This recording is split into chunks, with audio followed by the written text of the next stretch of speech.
السلام علیکم ورحمۃ اللہ وبرکاتہ۔ اعوذ باللہ من الشیطان الرجیم، بسم اللہ الرحمن الرحیم۔ هو الذی انزل علیک الکتاب منہ آیات محکمات ہن ام الکتاب واخر متشابہات، فأما الذين في قلوبهم زيغ فيتبعون ما تشابه منه ابتغاء الفتنة وابتغاء تأويله وما يعلم تأويله إلا الله، والراسخون في العلم يقولون آمنا به كل من عند ربنا وما يذكر إلا أولو الألباب، ربنا لا تزغ قلوبنا بعد إذ هديتنا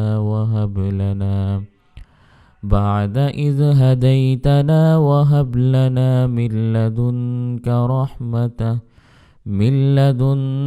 رحمة إنك أنت الوهاب، ربنا إنك جامع الناس ليوم لا ريب فيه إن الله لا يخلف الميعاد، صدق الله العظيم۔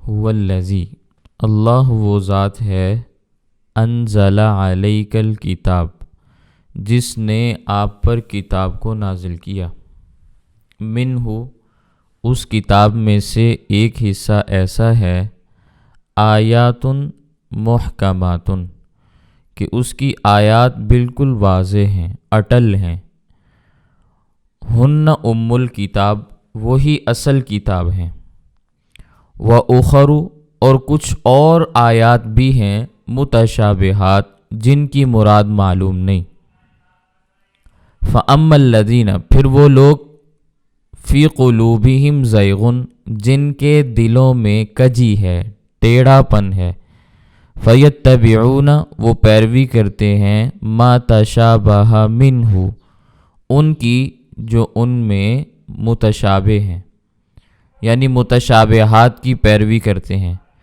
ابتغاء الفتنہ، فتنہ تلاش کرنے کے لیے، فتنہ طلب کرتے ہیں، وابتغاء تأویلہ، اور اس کی حقیقت معلوم کرتے ہیں، وما یعلم تأویلہ، اور اصل بات تو یہ ہے کہ اس کی حقیقت کو نہیں جانتے، الا اللہ، مگر اللہ، والراسخون فی العلم، اور پختہ علم والے، یقولون، وہ کہتے ہیں، آمنا بھی، ہم اس پر ایمان لائے، کل من عند ربنا، یہ سارے کا سارا ہمارے رب کی جانب سے ہے، وما یذکر الا اولو الالباب، اور عقل مند لوگ ہی صرف نصیحت حاصل کرتے ہیں، ربنا، اے ہمارے پروردگار، لا تزغ قلوبنا، ہمارے دلوں کو ٹیڑھا نہ فرمانا، بعد اذ ہدیتنا، بعد اس کے کہ تو نے ہمیں ہدایت دے دی ہے، ہدایت دینے کے بعد ہمارے دلوں کو ہدایت سے دور نہ پھیرنا، وہب لنا من لدنک رحمہ، اور ہمیں اپنی جانب سے رحمت عطا کر دیجیے، انک انت الوہاب، کیونکہ دینے والے آپ ہی ہیں، ربنا، اے ہمارے پروردگار، انک، بے شک آپ، جامع الناس، لوگوں کو اکٹھا کرنے والے ہیں، لیومن، ایسے دن میں، لا ریب فی، جس دن کے آنے میں کوئی شک و شبہ نہیں، ان اللہ، بے شک اللہ تعالی، لا یخلف المیعاد، وعدے کی خلاف ورزی نہیں فرماتے۔ یہ آیات کا ترجمہ ہے جو میں نے آپ کے سامنے تلاوت کی۔ سن 8 ہجری میں مکہ مکرمہ فتح ہوا، اور مکہ مکرمہ کی حیثیت تھی دارالخلافہ کی، مرکز کی، سلطنت کے صدر مقام کی حیثیت تھی۔ جب دارالخلافہ فتح ہو جاتا ہے تو اس کا مطلب یہ ہوتا ہے کہ ملک فتح ہو گیا ہے۔ اب جب مکہ مکرمہ فتح ہوا تو اس کا مطلب یہ ہے کہ سارے کا سارا عرب اسلام کے جھنڈے تلے آ چکا ہے، پورے عرب میں اسلام پھیل چکا ہے۔ مدینہ طیبہ، طائف، خیبر کے علاقوں پر بھی اسلام غالب آ گیا۔ پھر ساتھ تھا یمن، جس کے 2 صوبے تھے، وہاں یہودی اور عیسائی آباد تھے۔ نبی کریم صلی اللہ علیہ وسلم نے ان دونوں صوبوں میں اپنے گورنر بھیجے کہ ان سے معاملہ طے کرو کہ ان شرائط پر تم لوگوں نے ہمیں ٹیکس دیا کرنا ہے۔ تو یہ معاملہ طے کرنے کے لیے گئے۔ یہودی بڑے خبیث انسان تھے، انہوں نے ظاہری طور پر کوئی لڑائی نہیں کی، لیکن موقع کی تلاش میں تھے کہ موقع پائیں اور وہ اپنی سرکشی کو ظاہر کریں۔ تو ان کے سامنے جو شرطیں پیش کی جاتی مانتے جاتے، تسلیم کر لیتے، لیکن موقع کی تلاش میں تھے۔ ساتھ ہی نجران کا علاقہ بھی تھا، وہاں عیسائی بھی آباد تھے۔ انہوں نے سوچا کہ سارا عرب اسلام کے پرچم تلے آ گیا ہے، یہودیوں نے بھی تسلیم کر لیا ہے، ہم الگ تھلگ کیسے رہیں؟ ہمارے پاس اتنی طاقت، اتنی قوت نہیں کہ ہم مسلمانوں کا مقابلہ کر سکیں، اور ملک کے ایک حصے میں رہ کر ملکی قوانین کو نہ مانیں پھر رہیں بھی وہیں پہ، یہ بڑی مشکل بات ہوتی ہے۔ اس لیے ایک وفد بھیجو جو جا کر مدینہ منورہ میں نبی کریم صلی اللہ علیہ وسلم سے گفتگو کرے، مذاکرات کرے کہ ہم آپ کے وفادار بن کے آپ کی رعایا میں رہنا چاہتے ہیں، ہمارے ذمے جو حقوق ہیں ہمیں وہ آپ بتا دیں، ہم ان کو پورے کریں گے، اور ہمارے حقوق جو آپ کے ذمے ہیں وہ آپ پورے کریں۔ تو یہ 60 آدمیوں پر مشتمل وفد تھا نجران کے عیسائیوں کا۔ اس میں ان کے سیاسی لیڈر بھی تھے، مذہبی رہنما بھی تھے، وڈیرے چودھری بھی تھے، با اثر افراد پر مشتمل یہ وفد تھا، مدینہ منورہ آیا۔ اب قافلے میں جو مذہبی رہنما تھے وہ آگے آگے تھے۔ مدینہ منورہ پہنچ کر نبی کریم صلی اللہ علیہ وسلم کا انہوں نے پتہ پوچھا کہ ہم نے ان سے ملنا ہے۔ آپ صلی اللہ علیہ وسلم اس وقت ایک چھوٹے سے حجرے میں تشریف فرما تھے جو مسجد نبوی کے ساتھ تھا۔ ان کو بتایا گیا تو نبی کریم صلی اللہ علیہ وسلم سے ملنے کے لیے وہاں آئے تو دیکھ کر حیران رہ گئے کہ نبی کریم صلی اللہ علیہ وسلم اس چھوٹے سے حجرے میں ہیں اور کوئی پہرے دار اور کوئی محافظ بھی موجود نہیں۔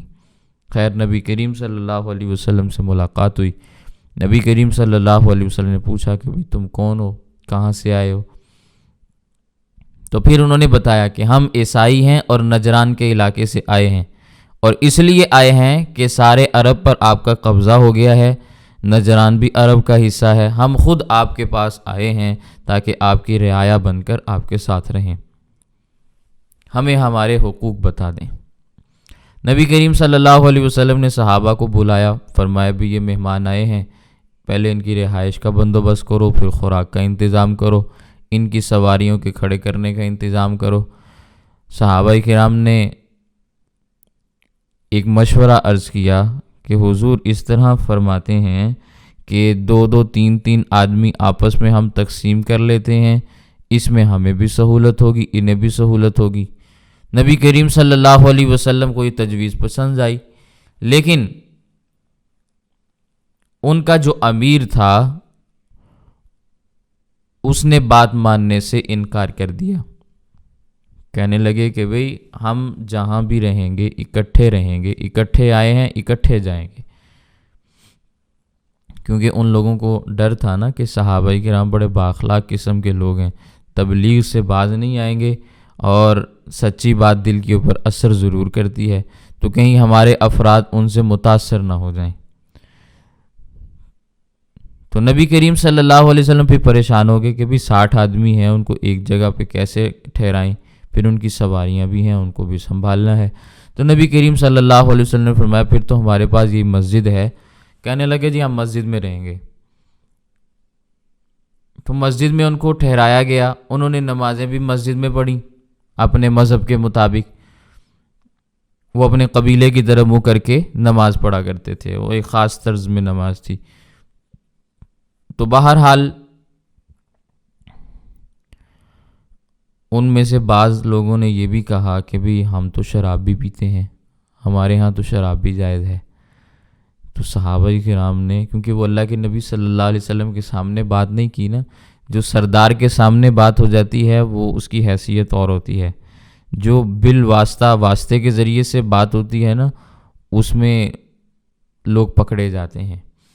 تو ان میں سے بعض افراد نے یہ کہا کہ بھی ہم تو شراب بھی پیتے ہیں، ہمیں اس کی بھی اجازت دے دیں۔ تو صحابہ نے ڈانٹ دیا، صحابہ نے فرمایا کہ اگر تم نے اس کا نام لیا نا تو ہم نبی تک بات پہنچنے سے پہلے ہی تمہارا کام تمام کر دیں گے۔ جو تمہاری جائز خدمت ہے وہ ہم کریں گے، جو تم نے پینا ہے وہ ہم پلائیں گے، لیکن اس قسم کے معاملات نہیں کرنے کہ ہماری مسجد میں ٹھہرو اور پھر یہ سارے معاملات کرو۔ تو بہرحال وہ آئے تھے اپنا معاملہ طے کرنے کے لیے، ساتھ علمی باتیں بھی شروع ہوئیں جن کا میں نے پچھلے سبق میں بھی آپ کے سامنے ہلکا سا تذکرہ کیا تھا۔ جب علمی گفتگو شروع ہوئی تو کچھ پڑھے لکھے افراد بھی تھے، ان کے پادری بھی ساتھ تھے۔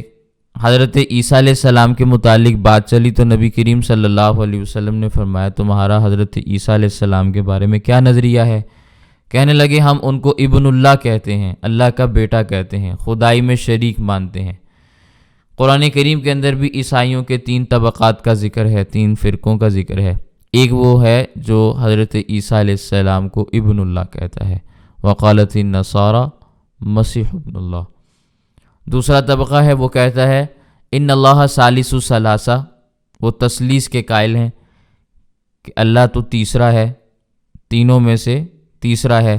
ان کے نزدیک خدائی کے ارکان 3 ہیں، ایک اللہ کی ذات ہے، ایک حضرت عیسیٰ علیہ السلام کی ذات ہے، اور تیسرا رکن بعض فرقوں کے نزدیک حضرت مریم علیہ السلام ہے اور بعض کے نزدیک حضرت جبرائیل علیہ السلام ہے۔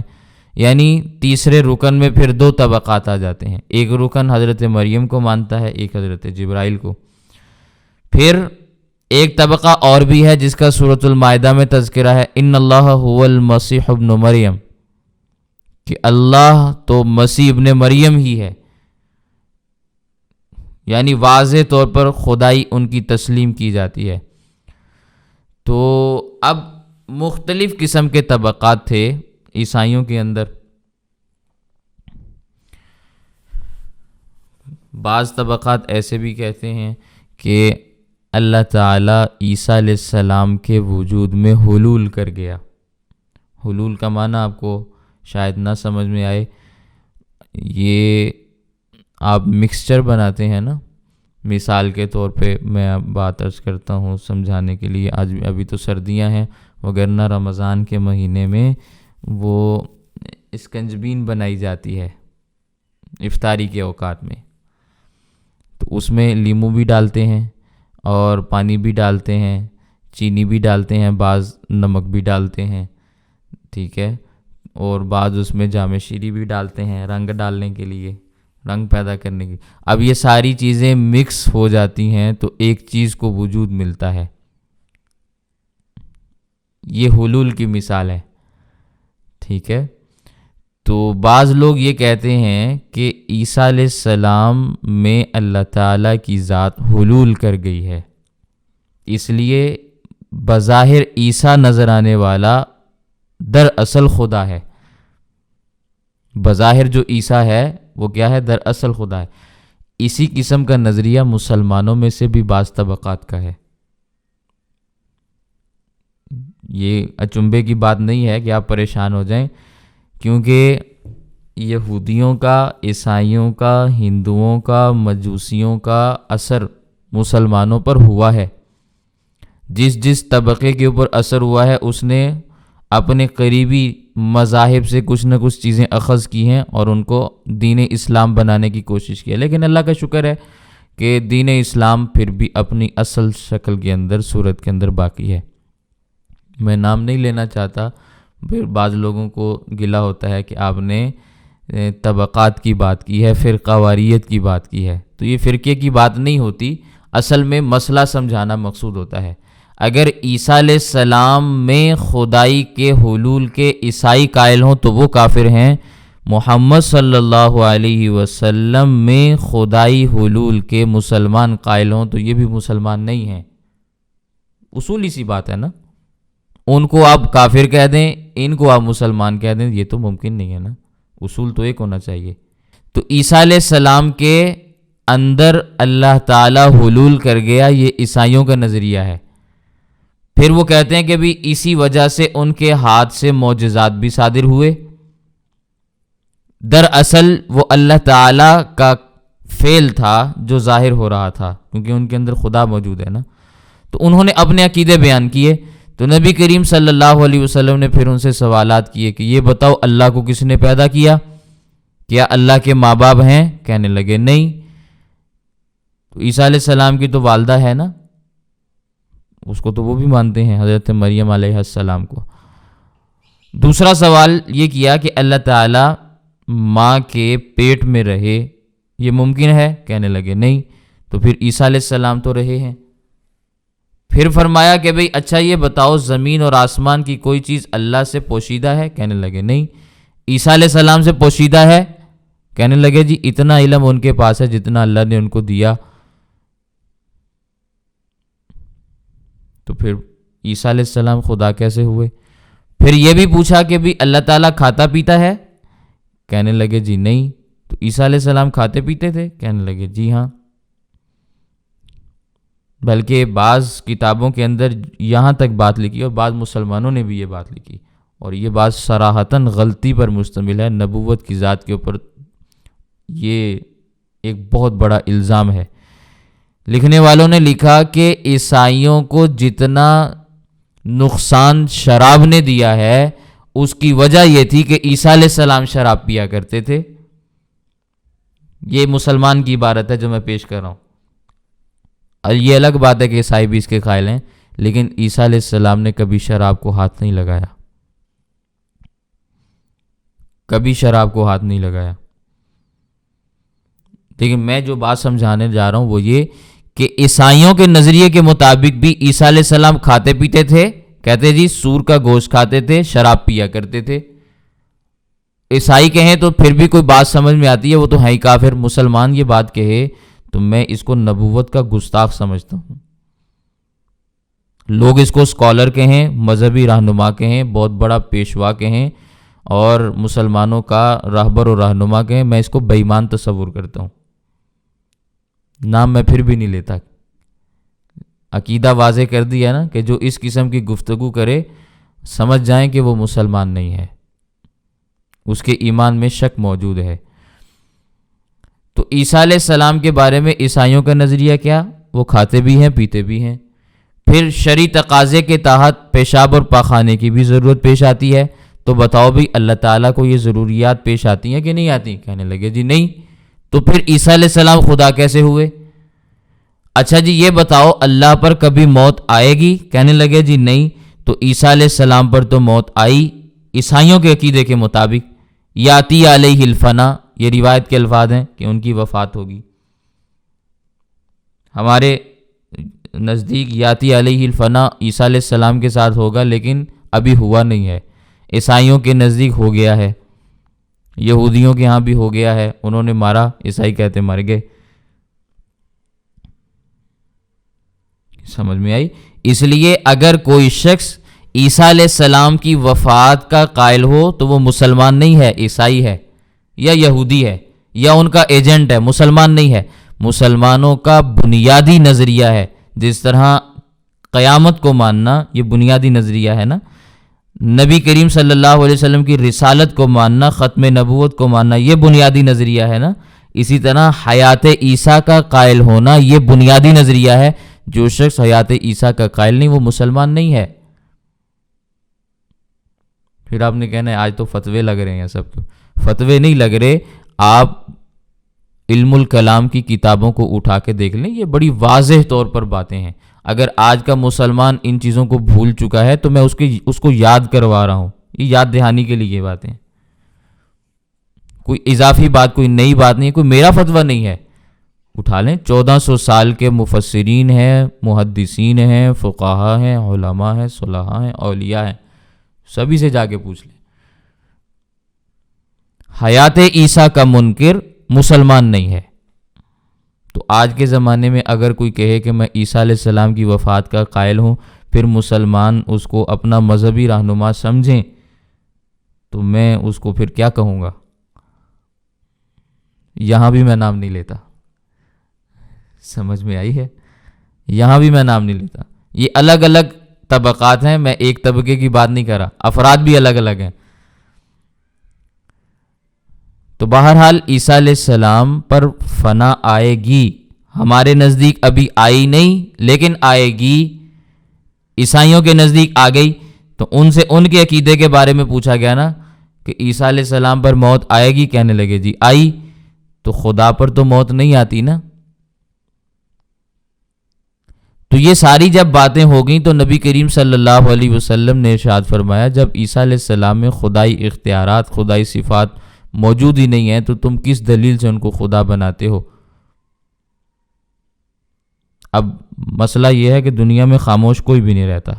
اب اتنے واضح سوالات اور ان کے اتنے واضح جوابات اور اتنی واضح شکست، مذہب کا باطل ہو جانا بڑے واضح انداز میں ثابت ہو گیا، لیکن خاموش وہ پھر بھی نہیں ہے. کہنے لگے تم جو کہتے ہو عیسیٰ علیہ السلام خدا نہیں، تو تمہارے قرآن کے اندر یہ بات موجود ہے. تم ہمیں جو بات کہہ رہے ہو تو تمہارے اپنے قرآن کے اندر بات موجود ہے. اچھا جی، وہ کہاں پہ؟ سورۃ النساء میں وَكَلِمَتُهُ أَلْقَاهَا إِلَىٰ مَرْيَمَ وَرُوحٌ مِّنْهُ. اب یہ انہوں نے اعتراض قرآن کے اوپر کر دیا کہ تم ہمارے اوپر اعتراض کر رہے ہو نا، تو ہم تمہارے قرآن کے اوپر اعتراض کرتے ہیں. اب یہ انہوں نے اعتراض کیا کہ دیکھو بھئی، عیسیٰ علیہ السلام کو کلمۃ اللہ کہا گیا قرآن کریم کے اندر، روح اللہ کہا گیا قرآن کریم کے اندر، تو یہ چیزیں تو تمہارے قرآن کریم کے اندر پائی جاتی ہیں. اب سمجھنے والی بات تو یہ تھی کہ یہ روح اللہ ہے یا کلمۃ اللہ ہے، اس کا مطلب کیا ہے؟ تو نبی کریم صلی اللہ علیہ وسلم سامنے موجود تھے، تو اللہ کے نبی صلی اللہ علیہ وسلم نے واضح طور پر بات ارشاد فرما دی کہ یہ تو آیات متشابہات ہیں. یہ کیا ہیں؟ آیات متشابہات ہیں، جن کا معنی اللہ تعالیٰ ہی جانتے ہیں، اس کے علاوہ اللہ تعالیٰ نے کسی کو بتایا ہی نہیں، جن کا معنی واضح نہیں. البتہ اس کا ظاہری طور پر جو مفہوم واضح ہوتا ہے وہ یہ کہ اللہ تعالیٰ نے عادت سے ہٹ کر حضرت جبرائیل علیہ السلام کے واسطے سے حضرت مریم علیہ السلام میں پھونک ماری، روح اندر وجود میں آ گئی. تو اس سے ان کا خدا ہونا تو ثابت نہیں ہوتا نا، نہ ہی ابن اللہ ہونے کی یہ دلیل ہے. لیکن انہوں نے یہ شوشہ چھوڑنا تھا، چھوڑ دیا، کیونکہ دنیا میں کوئی آدمی بھی خاموش نہیں رہتا. سمجھ میں آ رہی ہے بات؟ دنیا میں ہر آدمی کوئی نہ کوئی جواب دینے کی کوشش کرتا ہے. اللہ اکبر. جب یہ پاکستان بن رہا تھا نا، تو ایک مولوی صاحب تقریر کر رہے تھے. تقریر یہ کر رہے تھے کہ اولیاء اللہ ہماری امداد اور مشکل کشائی کرتے ہیں. تو ہمارے حضرت ہیں، حضرت امام اہل سنت شیخ الحدیث و تفسیر مولانا سرفراز خان صفدر نور اللہ مرقدہ، انہوں نے اس کی تردید کی، رد کیا، کیونکہ باطل نظریات کی تردید کرنا ضروری ہوتا ہے. اگر کوئی بھی تردید نہ کرے تو سارے کے سارے مسلمان گناہ گار ہوتے ہیں، تو کسی نہ کسی کو رد کرنا پڑتا ہے تاکہ سب کے سب مسلمان گناہ سے بچ جائیں. تو انہوں نے تردید کی، اور تردید کرتے ہوئے انہوں نے فرمایا کہ مشرقی پنجاب میں جو ظلم ہو رہا ہے، تقریباً 10 لاکھ کے قریب مسلمان شہید ہو چکے ہیں، عورتوں کے پیٹ کاٹ دیے ہیں، بچے ضائع کر دیے ہیں، مسجدوں کی بے حرمتی کی ہے، قرآن کریم کو انہوں نے سیڑھی بنا کر گھڑیاں اتاری ہیں. کون سا ظلم ہے جو اس وقت میں انہوں نے نہ کیا ہو؟ تو یہ ولی اللہ پھر مدد کیوں نہیں کرتے؟ یہ بات انہوں نے آگے سے بیان کی. چلیں اور باقی ساری چیزیں چھوڑیں، حضرت شاہ احمد سرہندی مجدد الف ثانی رحمہ اللہ، وہ ہندوستان کی سرزمین پر مدفون ہے نا، مجدد الف ثانی رحمہ اللہ، ان کے ولی ہونے میں تو کسی کو شک و شبہ نہیں۔ اس کے علاوہ بھی بے شمار اولیاء اللہ ہیں، کیوں انہوں نے مشکل وقت میں مشکل کشائی نہیں کی؟ کیوں انہوں نے امداد نہیں کی؟ اب حضرت نے یہ بات بیان فرمائی تو ایک آدمی کھڑا ہو گیا، کہنے لگا یہ بزرگ اس وقت حج پر گئے ہوئے تھے۔ کیا کہنے لگا؟ کہنے لگا بھی یہ بزرگ اس وقت حج پر گئے ہوئے تھے۔ تو حضرت نے آگے سے جواب دیا کہ پہلی بات تو یہ ہے کہ مرے ہوئے آدمی کا حج نہیں ہوتا۔ جو آدمی دنیا سے چلا جائے وہ قبر میں تو موجود ہو سکتا ہے، وہاں زندہ بھی ہو سکتا ہے، لیکن وہ قبر سے نکل کر احرام باندھ کے حج پہ نہیں جاتا۔ سمجھ میں آئی؟ دوسری بات یہ کہ جس زمانے میں جن دنوں کے اندر ظلم ہو رہا تھا وہ دن حج کے بھی نہیں تھے، تو وہ کون سا حج کرنے کے لیے گئے ہوئے تھے؟ یہ میں نے آپ کو مثال دی ہے کہ دنیا کے اندر کوئی آدمی بھی خاموش نہیں رہتا تو عیسائی بھی خاموش نہ رہے۔ انہوں نے بھی شوشہ چھوڑ دیا کہ بھئی تمہارے کتاب کے اندر، تمہارے قرآن کے اندر روح اللہ موجود ہے، اس کا مطلب دیکھو کیا ہے، کلمت اللہ ہے اس کا دیکھو کیا ہے۔ تو یہ تو باتیں قرآن کریم سے ثابت ہیں جو ہم بات بیان کرتے ہیں۔ تو اس طرح انہوں نے بات کو گول مول کر کے رد کر دیا تاکہ اپنے ساتھ جو افراد تھے ان کو تھوڑا سا ہم تسلی کا سامان میسر کر سکیں کہ بھی یہ کوئی ایسی بات نہیں، ایک سوال ہم نے بھی ان کے اوپر کیا تھا۔ ہوتا ہے نا ایسے۔ تو اللہ تعالیٰ نے یہی باتیں یہاں پہ بیان فرمائیں۔ هو الذی انزل علیک الکتاب، اللہ کی ذات وہ ذات ہے جس نے آپ پر کتاب نازل کی، منہ آیات محکمات، ان میں بعض آیتیں واضح ہیں، اٹل ہیں۔ محکم اس آیت کو کہتے ہیں جس کا مطلب بالکل واضح ہو، لغت کے اعتبار سے کوئی اس میں کوئی پریشانی نہ آ رہی ہو، لغوی اعتبار سے یا شرعی اعتبار سے مفہوم بالکل واضح ہو۔ جیسے ان اللہ علی کل شیء قدیر، اللہ تعالیٰ ہر چیز پر قادر ہے۔ دیکھو لفظ اللہ کا مفہوم بھی واضح ہے، شیء ان کا مفہوم بھی واضح ہے، کسی قدیر کا مفہوم بھی واضح ہے، تو ہر چیز بالکل واضح ہو کر سمجھ میں آ رہی ہے نا۔ ان اللہ بکل شیء علیم، یا ان اللہ سمیع بصیر، یا جس طرح قرآن کریم کے اندر فرمایا اقیم الصلاۃ، نماز کو قائم کرو، آتوا الزکوٰۃ، زکوٰۃ ادا کرو، کتب علیکم الصیام، تمہارے اوپر روزے فرض کیے گئے۔ یہ ساری آیات محکمات ہیں۔ اللہ تعالیٰ نے فرمایا ہن ام الکتاب، یہ کتاب میں اصل ہیں، اصل کتاب یہ ہیں۔ وَأُخَرُ متشابہات، البتہ دوسری آیات جو موجود ہیں وہ متشابہات ہیں، جن کا معنی آگے اللہ تعالیٰ نے خود بیان کیا کہ متشابہات کا کیا معنی، وَمَا يَعْلَمُ تَأْوِيلَهُ إِلَّا اللَّهُ، کہ ان کی حقیقت کو اللہ کے سوا کوئی نہیں جانتا۔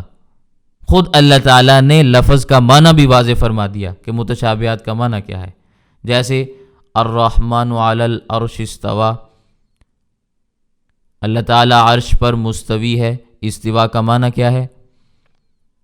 لغوی اعتبار سے دیکھیں گے تو استوا کا معنی ہے بیٹھنا، لیکن اس کی حقیقت کو ہم نہیں سمجھ سکتے۔ میں کرسی کے اوپر بیٹھا ہوں، آپ صوفے کے اوپر بیٹھے ہیں، بیڈ کے اوپر بیٹھے ہیں، تو آپ کے بیٹھنے کی کیفیت کیا ہے آپ کو پتہ ہے؟ خدا کے بیٹھنے کی کیفیت کیا ہے یہ ہم کیسے بیان کر سکتے ہیں؟ اللہ تعالیٰ کی حقیقت کیا ہے ہم کسی چیز کے ساتھ اس کو کیسے تشبیہ دے سکتے ہیں؟ دے ہی نہیں سکتے۔ لیس کمثلہ شیء، اللہ کی مثل کوئی شے ہے ہی نہیں۔ اسی طرح قرآن کریم کے اندر آتا ہے بل یداہ مبسوطتان، اللہ کے دونوں ہاتھ کھلے ہیں۔ یدا کس کو کہتے ہیں؟ یدا، دو ہاتھوں کو، یدن ہاتھ کو کہا جاتا ہے نا۔ اب اللہ کے ہاتھوں کی حقیقت کو ہم نہیں سمجھ سکتے۔ ہمارے ہاتھ میں ہتھیلی ہے، 5 انگلیاں ہیں، ناخن ہے، ہم یہ نہیں کہہ سکتے کہ اللہ کا ہاتھ اس طرح کا ہاتھ ہے۔ اسی طرح روح منہ ہے کہ اللہ تعالیٰ کی طرف سے روح ہے کلمتہ القاہا الی مریم، اللہ کا کلمہ ہے جو اللہ تعالیٰ نے حضرت مریم علیہ السلام کی طرف اس کو القاء کیا ہے۔ تو اس طرح کی آیات پر ہم ایمان لاتے ہیں، لیکن ہم اس کی حقیقت کو نہیں جانتے اور نہ سمجھتے ہیں، اور نہ ہم حقیقت جاننے کے مکلف ہیں۔ یہ تو اللہ تعالیٰ کا احسان ہے کہ اللہ تعالیٰ نے ہمیں ایسی چیزوں کا مکلف نہیں بنایا، بلکہ ہمیں صرف حکم دیا کہ مانو، ہم نے مان لیا، تسلیم کرو، ہم نے کر لیا۔ ہم مانتے ہیں کہ اللہ عرش پر مستوی ہے، ہم یہ بھی مانتے ہیں وَهُوَ مَعَكُمْ أَيْنَمَا كُنْتُمْ، اللہ تمہارے ساتھ ہے تم جہاں کہیں بھی ہو۔ وہ کتنا ساتھ ہے؟ وَنَحْنُ أَقْرَبُ إِلَيْهِ مِنْكُمْ وَلَكِنْ لَا تُبْصِرُونَ، وہ تمہارے اتنا قریب ہے کہ تمہیں بھی نہیں پتا، اتنا زیادہ تم سے قریب ہے۔ سمجھ میں آئی ہے بات؟ تو یہ اصل میں سمجھنے والی باتیں ہیں کہ اللہ تعالیٰ نے قرآن کریم کے اندر خود یہ بات سمجھائی ہے کہ آیات محکمات کو بیان کرو، آیات محکمات کتاب میں اصل ہیں، ان کی آپ تابعداری اور اتباع کرو، ان میں جو باتیں بیان کی گئی ہیں ان کو تسلیم کرو، اس کے مطابق اپنی زندگی بناؤ، لیکن جو متشابہات ہیں اس کے پیچھے نہ جاؤ، اس کے پیچھے نہ جاؤ۔ مسئلہ یہ ہے کہ جو آدمی ان متشابہات کے پیچھے اپنے آپ کو لگاتا ہے وہ اللہ کے راستے میں ٹیڑھا پن تلاش کرنا چاہتا ہے۔ وہ یہ چاہتا ہے کہ لوگوں کو دین سے بھٹکا دے، گمراہ کر دے، خود تو گمراہ ہے ہی ہے کہ متشابہات کے پیچھے پڑا ہوا ہے، جس کا معنی اللہ کے سوا کسی کو بھی معلوم نہیں، جس کی حقیقت کا علم صرف اور صرف اللہ کو ہے، لیکن خود بھی اس کے پیچھے پڑا ہوا ہے اور لوگوں کو بھی اس کے پیچھے لگایا ہوا ہے۔ اللہ تعالیٰ فرماتے ہیں وَمَا يَعْلَمُ تَأْوِيلَهُ إِلَّا اللَّهُ، اس کی حقیقت کو اللہ کے سوا کوئی بھی نہیں جانتا۔ متشابہات کی حقیقت کو اللہ کے سوا کوئی بھی نہیں جاننے والا۔ وَالرَّاسِخُونَ فِي الْعِلْمِ، وہ لوگ جو پختہ علم والے ہیں وہ یہ بات کہتے ہیں یقولون آمنا بھی، وہ کہتے ہیں ہم اس پر ایمان لائے، ہم اس پر ایمان لائے۔ کس انداز میں ایمان لائے؟ کہ قرآن کریم کے اندر جو یہ فرمایا ہے نا بل یداہ مبسوطتان، یہ بھی برحق ہے، بیدہ الملک، اللہ کے ہاتھ میں بادشاہی ہے، یعنی وہ دونوں چیزوں کو مانتے ہیں۔ بیدہ الملک میں بھی ید کا لفظ آ رہا ہے، معنی الگ ہے، بل یداہ مبسوطتان اس میں بھی ید کا لفظ آ رہا ہے لیکن معنی الگ ہے، لیکن متشابہات میں سے ہیں، دونوں کو مانتے ہیں۔ اللہ تعالیٰ سمیع بھی ہے، بصیر بھی ہے، اس کو بھی ہم مانتے ہیں۔ اللہ تعالیٰ کا موسیٰ علیہ السلام کے ساتھ کلام کرنا بھی برحق ہے، اس کو بھی ہم مانتے ہیں، لیکن اس کلام کی کیفیت کیا تھی وہ تو نہیں ہم سمجھتے نا۔ الرحمن علی العرش استویٰ، رحمان عرش پر مستوی ہے، یہ بھی برحق ہے۔ کل من عندنا من عند ربنا، یہ سب کچھ تمہارے پروردگار کی جانب سے ہے، لیکن تم اس کی حقیقت کو نہیں جانتے۔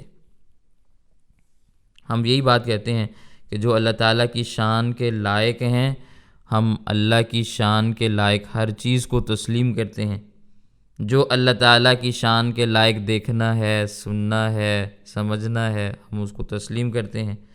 وما یذکر الا اولو الالباب، نصیحت تو صرف عقل مند لوگ حاصل کرتے ہیں، جن کو اللہ نے سمجھ اور بوجھ عطا فرمائی ہے، سمجھنے کی صلاحیت جن کے پاس موجود ہے، نصیحت تو وہ لوگ حاصل کرتے ہیں۔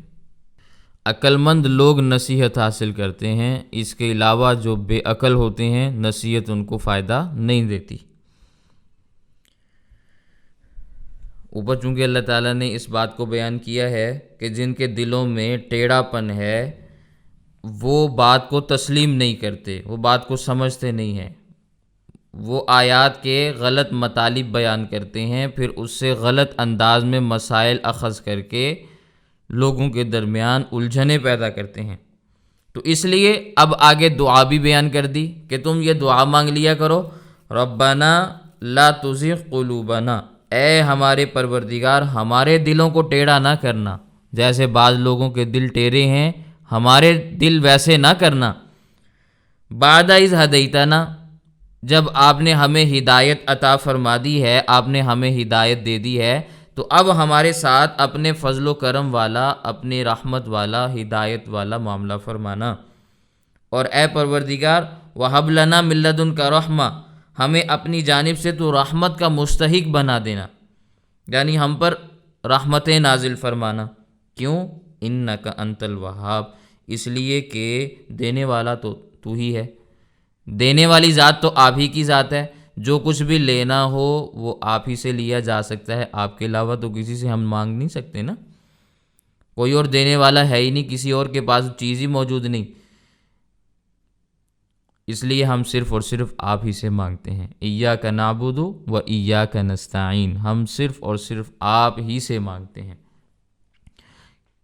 علماء نے یہ بات لکھی ہے، محققین یہ بات بیان فرماتے ہیں کہ بسا اوقات بندہ جلد بازی کرتا ہے، جلد بازی کرنے کی وجہ سے اس پر رزق کی تنگی ہو جاتی ہے۔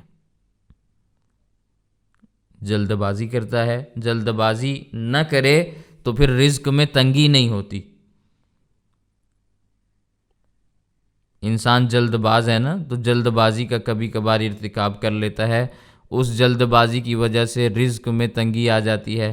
پھر اگر انسان ہر فرض نماز کے بعد یہ 3 مرتبہ پڑھے، یا باسطو یا رزاقو یا وہاب، یا باسطو یا رزاقو یا وہاب، اللہ تعالیٰ اس کو رزق کی کشادگی عطا فرماتے ہیں، رزق کی کشادگی عطا فرماتے ہیں۔ لیکن اس کے لیے نماز پڑھنی پڑے گی، نماز پڑھنی پڑے گی نا۔ کوئی آدمی نماز نہ پڑھے اور وظیفہ کر لے تو یہ وظیفہ تو نماز کے ساتھ ملا ہوا ہے، ہر فرض نماز کے بعد یہ کام کرنا ہے، تو نماز بھی پڑھنی پڑے گی۔ نماز کی برکت سے اور پھر اس وظیفے کی برکت سے اللہ تعالیٰ رزق میں فراوانی عطا فرما دیں گے۔ لیکن کوئی نماز نہ چھوٹے، نہ نماز چھوٹے، نہ نماز کے بعد کا یہ عمل چھوٹے، پھر رزق کی فراوانیاں انسان اپنی آنکھوں سے دیکھے گا، اور پڑھے بھی توجہ کے ساتھ، اہتمام کے ساتھ، یہ نہیں کہ ادھر دیکھ رہا ہے پڑھ ادھر رہا ہے، توجہ ہی نہیں کہ کیا پڑھ رہا ہوں۔ سمجھ میں آ گئی ہے بات؟ باسطو کا معنی ہوتا ہے رزق کو کشادہ کرنے والا، رزاق کا معنی ہوتا ہے رزق دینے والا، وہاب کا معنی ہوتا ہے نعمتیں عطا کرنے والا۔ تو اللہ تعالیٰ کے جب ان ناموں کو آپ پڑھیں گے تو اس کی برکت سے اللہ تعالیٰ یہ ساری کی ساری رزق کی جو تنگیاں ہیں وہ ختم فرما دیں گے، فراوانیاں اور کشادگیاں عطا فرما دیں گے۔ پھر ربنا انک جامع الناس، اے ہمارے پروردگار بے شک تو اکٹھا کرنے والا ہے لوگوں کو، لیومن ایسے دن میں لا ریب فیہ جس میں کوئی شک و شبہ نہیں۔ قیامت کے دن ساری کائنات اکٹھی ہوگی، کیا انسان، کیا فرشتے، کیا حیوانات، کیا جمادات، کیڑے مکوڑے، ہر قسم کی مخلوق وہاں اکٹھی ہوگی۔ ان اللہ لا یخلف المیعاد، اللہ تعالیٰ وعدے کی خلاف ورزی نہیں کرتے، جو اس نے کیا ہے، جو اس نے کہا ہے وہ کر کے دکھائے گا، جو اس نے وعدہ کیا ہے وہ اسے ضرور پورا کرے گا۔ اس لیے اللہ کے ہاں وعدے کی خلاف ورزی کو آپ نہیں پائیں گے۔ اللہ کے ہاں وعدے کی خلاف ورزی کا کوئی تصور نہیں ہے، جو اللہ نے بات فرما دی ہے اس کو من وان تسلیم کر لو، مان لو، اسی میں عافیت اور بھلائی ہے، ایسا ہی ہوگا۔ ان اللہ لا یخلف المیعاد، اللہ تعالیٰ وعدے کی خلاف ورزی نہیں کرتے۔ تو یہ جو 2 دعائیں آئی ہیں نا آج کے سبق میں، آیات کے ضمن میں، ان دعاؤں کو کثرت سے مانگنے کا اہتمام بھی کریں۔ ربنا لا تزغ قلوبنا بعد اذ ہدیتنا وہب لنا من لدنک رحمہ انک انت الوہاب۔ ٹھیک ہے، تو بس آج کا سبق یہی ہے، کسی کا کوئی سوال ہے تو وہ عرض کر دیں، پھر انشاءاللہ کل آگے پڑھتے ہیں۔